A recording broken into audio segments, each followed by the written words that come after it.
right, welcome back to the channel. Make sure you all check out my videos where I'm talking about the things that I am investing in every single day, including VOO, which is a daily investment that never stops. Okay, the investment into VOO, the top 500 S&P, never stops. Okay, that is a lifelong dedication, right? So we got the VOO going, right? And then last week I did a couple videos on two different stocks, actually. I talked about investing into the tech industry, right? So we got to talking about two different stocks that I believe are poised to have a significant run up over the course of the next 10 years.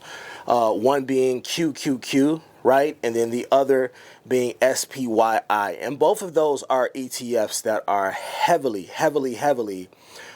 tech based, right? So make sure you check those videos out.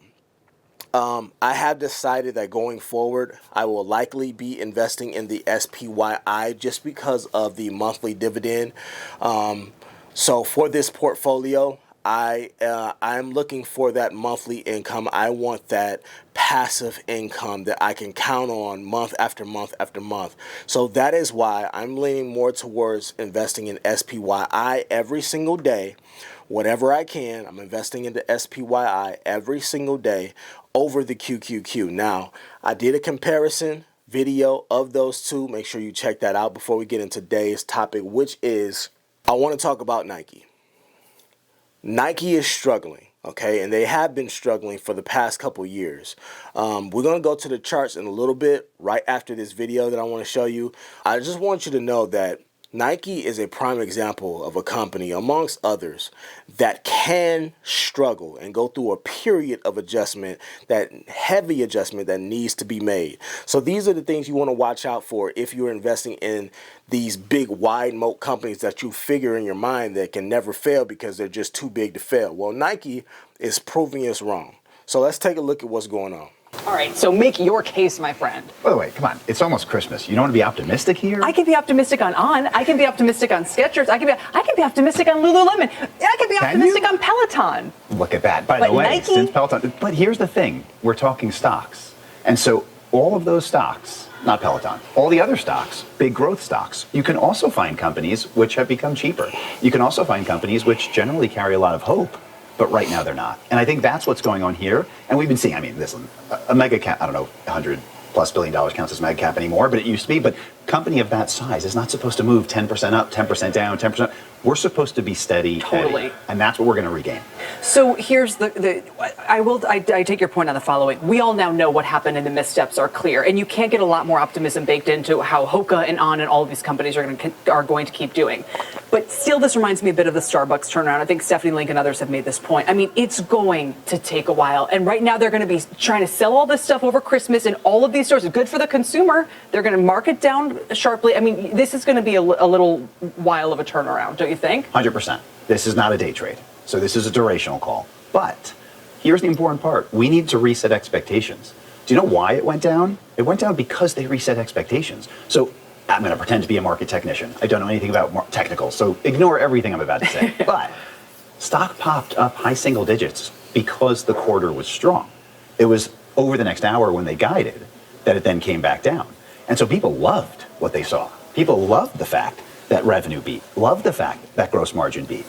And then we heard, by the way, the next couple quarters are going to be in trouble because we need to do that reset. So now if you're sitting here as an investor and you're thinking, well, they just floored it for me. They just lowered that bar. Now I can expect the beats. And it's a familiar pattern. New CEO comes in, wants to, and I don't mean tank the stock, but wants to do the reset. And Elliott Hill is a really savvy choice. Here's somebody, he started as an intern with the company, went all the way up, and probably you got the impression he was sitting on the sidelines the last couple of years going, I'm not sure that's the right direction to go. And now here he's given a chance to right the ship. So I don't know him personally, which means what I'm about to say could be completely unbased. But I think the fact that I don't know him personally is actually really good.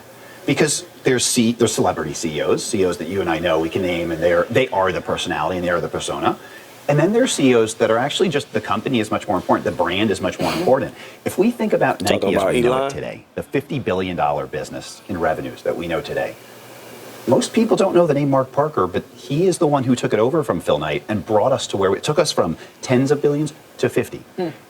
That is because Nike as a brand is focused on brand equity. It's not focused on channel. It's not focused on trying to disrupt stuff. And I think that's what Elliott can bring back. Okay, so, this, I don't want to watch the whole entire thing, but, you guys get the point. Listen, it's no question that Nike is a billion-dollar industry, right? Billion-dollar corporation. But if you would have told me, 10 to 20 years ago, 15 years ago even, right? If you would have told me that Nike would be struggling in this day and age, I would have told you that you're out of your mind.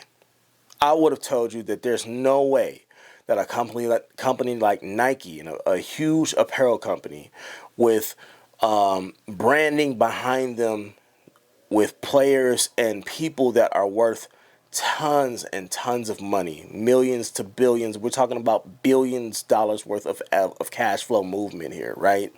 If you would have told me that in the year 2024 that Nike would be struggling, right, and that their stock price would see a significant stagnation, I would have told you that you're out of your mind. But this is what happens when you lose yourself as a company.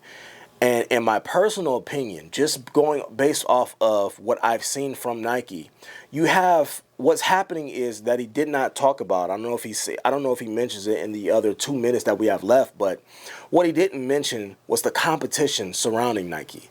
Right? Because what's happening is you have other brands now that are getting involved in the shoe game. They're getting involved in the apparel game. And then you have athletes that are coming along to support those other brands. So now Nike isn't the only dog on the block now. You know what I'm saying? So we have to understand that there are other companies that are coming in that are shifting your business. See, when other companies come in and they're taking, what's happening is they're taking equity away from you. It's your competition. They're taking money out of your pocket directly. And with brands like ASICS, we're seeing a rise in ASICS. People are loving that. You're seeing a rise in, even Fila made a comeback, right? Fila is out there doing their thing. You have Adidas. All these different companies are stepping up to the plate and they're saying, no, you're not the only one that can do this thing. If you look at Under Armour, if you look at Under Armour, and what they've been able to do over the last 10 years with the branding behind people behind them like Steph Curry. Stephen Curry really carved his own lane. He did with Under Armour what Jordan did with Nike, right? It's really that culmination of business savvy, of marketing, of branding that has uplifted Under Armour, and now Under Armour is one of those. They're a titan in this industry. They are a titan, and not to mention, they were already gaining steam with their apparel, right? Nobody really looked at Under Armour as a premier shoe company. Well, that all changed when you have an athlete, a billion-dollar athlete behind your brand, who is arguably one of the most popular basketball players to ever play the game. All of that changes now. And so you're looking at a level of competition, I think, in today's day and age that Nike has not seen since they've been around. So you have to start thinking outside of the box as a corporation. How do we get this thing back on the rails? Bring back innovation. Bring back innovation. A pair of Adidas, a pair of Under Armour shoes does not cost as much as a pair of Jordans. And I think that they've been so accustomed to that brand, the Jordan brand, carrying them for years and years and years, in part because our dumbasses run out and just rush to stores anytime a new pair of Jordans drop. And they've been so accustomed to receiving that type of response from the retail buyers and retail investors that they're like, oh, we'll be all right for years and years to come. There's no need to change up the formula. It's working. People are still rushing to the stores. You still got motherfuckers standing in line for 3 and 4 hours to get a goddamn pair of Jordans and pay nearly $300 for it, right? But what happens when competition comes to town, it starts stealing away some of your eyes. Now all of a sudden, all the eyes that were on your product before, they start to, What's going on over there? Right? So I think that's what's happening here on top of the market and on top of the economy being just bad right now financially for people, right? People just don't have the money. I know what you see out here on Instagram, and I know how everybody look like they got a new pair of shoes or a new outfit every fucking day, right? But let me tell you, that's not the majority. That's not the majority, and that's not what's really happening behind closed doors. 2020 was really it was a remarkable year for our economy in so many ways. And it affected so many businesses, Nike included. But I think going forward, if you're looking at Nike as an investment, let's look at it really quickly before we get out of here. I don't want this video to be 20 minutes long. All right, so obviously, wide moat company, right? But if you look at their last 5 years, they're down 16%. And for a company like Nike to be down 16% over the last 5 years, meaning investors have not made money over the last 5 years, you all. That is a problem. That is a problem. So he's talking and he's speaking to the turnaround and how Nike can get this thing back on the rails. But over the course of the last 5 years, you would have been better off selling your shares and investing that money into something else, depending on what price you got in on it at, right? But 5 years, down 16%, that's terrible. Look at the 1 year chart, down 25% nearly. Year to date, down 24%. So Nike has been struggling, okay? And their stock price speaks to that as well. I want to see what the dividend is. 1.89% on dividend. So it's not like you're even getting a ton of cash flow from holding this stock in dividends, because it's not even 2%. Just want to see their financials. I just want to take a peek.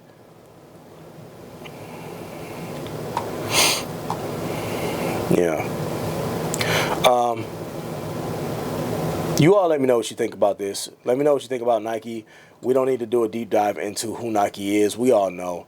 But I think going forward, this should cause you to look at some of these companies and really just see, people speak about intrinsic value all the time, but I think what gets overlooked is just the fundamentals of the company. How is your business doing? How are people looking at you now? How is your customer base? Check on your customer base. How do people feel about your brand now? That gets overlooked behind all the fundamentals and paperwork and 10Ks and all that shit. You got to focus on the customer.